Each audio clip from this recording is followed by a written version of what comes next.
बड़ा मुद्दा जो उछला है, अब सबने, चाहे वो पक्ष हो या विपक्ष हो, सबने डेली वेजर के ऊपर अपना अपनी बात रखी है। तो यहाँ तक पहुंचने के लिए हमारे लोगों को बहुत कड़ी मेहनत करनी पड़ी है।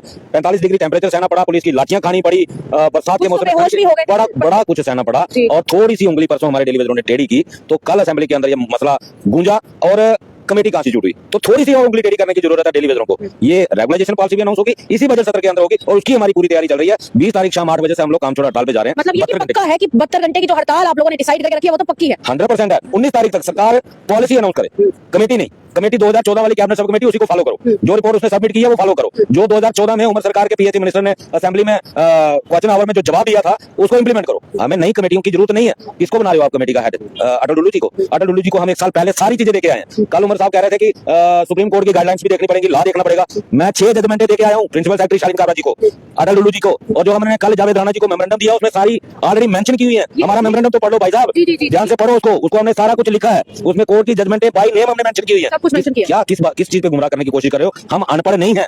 ये 94 से पहले वाले डेली वेजर नहीं है कि आपने सोचा सभी के सभी अनपढ़ हैं। ये थोड़ा अपने गुजारे लिए, ज्यादा तो नहीं कहते, आपसे तो नहीं मुकाबला कर सकते, लेकिन इतना जरूर पढ़े हैं कि अपना क्या राइट है उसकी जानकारी रखते हैं। अच्छा मुझे ये बताएं कि कल के दिन भारतीय जनता पार्टी ने भी वहां से वॉकआउट कर लिया, आप लोगों के बारे में ही बात हो रही थी, पर दूसरी तरफ एक बड़ा सवाल ये भी उठ खड़ा होता है कि भारतीय जनता पार्टी ने कल ही इस बारे में बात क्यों की? क्या पहले बात की जा सकती थी, आपको लगता है? देखिए, मुझे लगता है कि कल ही ज्यादा बेहतर था। ऐसा क्यों? क्योंकि पहले जो है गवर्नर एड्रेस पे थैंक्स चल रहा था। मुझे लग रहा है परसों शुरू हुआ है जो इनकी चर्चा होती है, बजट के ऊपर जो चर्चा होती है, डिस्कशन होता है, वो परसों शुरू 7 तारीख से शुरू, 7 तारीख को बजट पेश किया गया। 7 तारीख को बजट पेश किया गया, तो 10 को उसको बजट पेश हुआ, उसके बाद 2 दिन गवर्नर थैंक्स होता है, जो गवर्नर एड्रेस होता है उसको थैंक्स करते हैं। तो 10 को इन्होंने शुरू करना था, 10 को हमारी रैली थी, 10 को हमारे ऊपर लाठीचार्ज हुआ। और जैसा कि बीजेपी अक्सर कहती थी कि हम जम्मू के तहसील हैं, तो उनका बनता था कल बोलना, उनकी ये जवाबदेही बनती थी। अक्सर उनको जम्मू से वोट मिला है, तो मुझे तो लगता है कि उन्होंने बहुत अच्छा किया, अपना फर्ज निभाया असेंबली के अंदर। उससे बड़ा अच्छा किया सुरेंद्र चौधरी जी, जो डिप्टी सीएम है, उन्होंने कहा कि हम करेंगे भाई, हमें रेगुलाइजेशन चाहिए। हम तो चाहते हैं पक्ष और विपक्ष दोनों मिलकर इस मसले का हल निकालें, क्योंकि कहीं ना कहीं आज मुझे लगता है कि इस मसले को हल करने के लिए जम्मू कश्मीर की सरकार को भी बीजेपी की जरूरत पड़ेगी, क्योंकि फंड केंद्र से आएगा, और कहीं ना कहीं बीजेपी अगर इस पे नेगेटिव रोल प्ले करेगी तो हमारे लिए नुकसान हो सकता है। मैं तो बात करें फंड्स की, फंड सेंटर से आने हैं, वो सबको पता है, पर क्या आपको लगता है कि उसी रीजन की वजह से जो लोग कह रहे हैं कि उमर अब्दुल्ला जो है वो कहीं ना कहीं उनके हाथ बंध चुके हैं सेंटर की वजह से, आप भी उस बात से राब्ता रखते हैं? क्या आपको भी लगता है कि उमर अब्दुल्ला साहब के सच में हाथ बंध चुके हैं क्योंकि उन्हें सेंटर से फंडिंग आनी है? नहीं बंधे, हाथ नहीं बंधे, ये खाली गुमराह करने वाली बात है। 90 स्कॉर्पियो अभी खरीदी है, उसके लिए कोई सरकार के हाथ नहीं बंधे हैं। अभी उन्होंने फॉर्च्यूनर ले लिया अपने लिए, तब सरकार के हाथ नहीं बंधे। उन्होंने एग्रीकल्चर पता नहीं किसके लिए 180 करोड़ रुपए अलॉट कर दिया, उसके लिए हाथ नहीं बंधे। डेली वेजर के लिए क्यों बंधे? हम कह रहे हैं आप कैबिनेट से पास करके आप भेज दो ना एलजी साहब के पास। अगर फिर वहां पे कोई मसला रुकता है तो फिर कम से कम एलजी साहब को हम कटघरे में खड़ा कर सकते हैं, हम भाजपा को कटघरे में खड़ा कर सकते हैं। लेकिन जब तक आप खुद अपना काम नहीं करोगे, कैबिनेट उसको नहीं करेगी, हम दूसरे के ऊपर क्वेश्चन मार्क नहीं लगा सकते। तो भारतीय जनता पार्टी को आप लोगों ने पहले भी तो कई सवाल पूछे थे जब इनकी एडमिनिस्ट्रेशन चल रही थी और इनडायरेक्ट सरकार भारतीय जनता पार्टी की चल रही थी। आप सब लोगों ने, हमने खुद कवर किया है, हम सब ने कवर किया है कि आप लोग लगातार उनके दरवाजे खटखटाते रहे, उन्होंने कुछ नहीं किया। अब अचानक से इतना जोश क्या लगता है? मैम, हमेशा पत्थर उस पेड़ को मारा जाता है जिसके ऊपर फल लगा हो। नीम के पेड़ को पत्थर मारना बेवकूफी के सिवाय कुछ नहीं होता।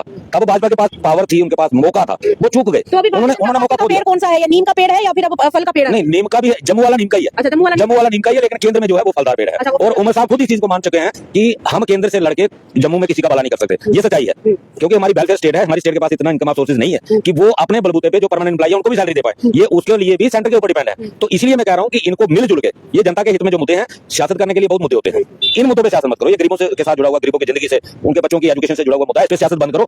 दोनों पार्टियां मिलकर केंद्र में जाओ, जैसा कि दिलीप परिहार जी ने खुद कहा है कि हम सब मिलकर जाएंगे, केंद्र से स्पेशल पैकेज लाएंगे। तो मैं तो चाहता हूं कि सारे जितने भी एमएलए किसी भी पार्टी से बिलोंग करते हैं, यार एक बार हम रिक्वेस्ट करें आपसे, हम आपके पैर पकड़ने के लिए तैयार हैं भाई। एक बार हमारे मुद्दे पे इकट्ठे होकर चले जाओ केंद्र पे, मांग लो केंद्र से एक बार पैकेज। बीजेपी वाले भी जाएं, एनसी वाले भी जाएं, पीडीपी वाले भी जाएं, कांग्रेस वाले भी जाएं, सब जाएं इकट्ठे होकर कि हमारे 60,000 लोग जो है, 60,000 परिवार जो है वो बदहाल जिंदगी जी रहे हैं, उनके बच्चों की एजुकेशन का कोई बंदोबस्त नहीं है। एक बार तो मुझे लगता है कि अगर ये सभी जाएंगे तो केंद्र सरकार ना नहीं करेगी। और हमारे श्यामलाल शर्मा जी ने भी कहा है असेंबली में, हाउस में, उन्होंने कहा है कि अगर सरकार इस पे कदम बढ़ाती है डेली वेजर की रेगुलाइजेशन के लिए, तो हम फुल सपोर्ट करने के लिए तैयार हैं। हमें दिल्ली भी जाना पड़ेगा तो हम जाएंगे। तो सरकार किस लिए पीछे हट रही है?